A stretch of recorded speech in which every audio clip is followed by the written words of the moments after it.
in Braunstone Town, where 5 children have been arrested on suspicion of murder in Leicester. An 80-year-old man who's been identified as Bim Coley was walking his dog on Sunday at 6:30 p.m. in a usually quiet area where he was brutally attacked here in Franklin Park. The police said he later died from his injuries. A boy and a girl, both 14, have been arrested, along with a boy and 2 girls who are aged 12. The park has since been cordoned off in the middle of the park up to the street on Bramble Way, with the crime scene just behind this police tape. His daughter said they pushed him, they kicked him in the neck, they kicked him in the spine. Mr. Coley was only 30 seconds away from getting home.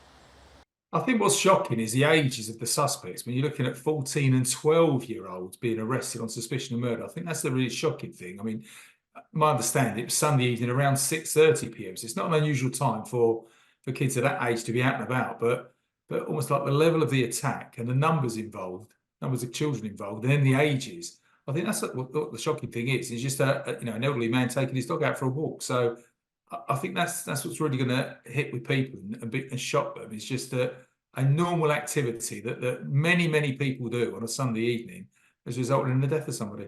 It is a challenge. You have to have appropriate adults with you during the interviews. You have to have the child assessed and the appropriate adults spoken to before they can come into the interview with the children.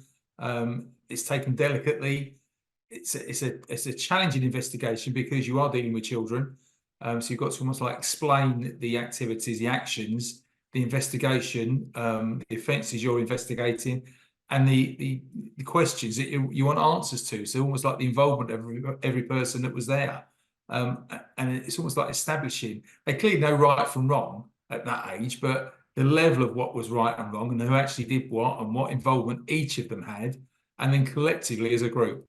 And that's the challenge for the detectives now, is to interview them separately, but then try and get an account from all of them to establish exactly what happened and who actually did what, who took part in the activities. The officers, we do the usual, like door-to-door, knocking on people's doors and neighbours. They'll try and almost like do a timeline, the time the victim went into the park, where he was, if he spoke to anybody, if anybody else saw these suspects, the children in the area. Were they all together at the same time? Did they come together at some point?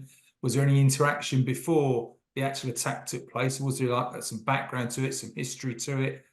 Speaking to all the people, and my understanding is these children, the suspects, left the scene before the emergency services. So again, what route did they take? Did they all leave together? Did they leave separately? It all sort of matches up with the accounts they want to get from the suspects when they start interviewing them, to see if their account tallies with the evidence, the CCTV evidence, and the accounts from other witnesses that they get from the investigations. Yeah, I think it's understandable there's been an appeal gone out for public information. If anybody saw anything or heard anything, especially people in that area, again, people out walking their dog.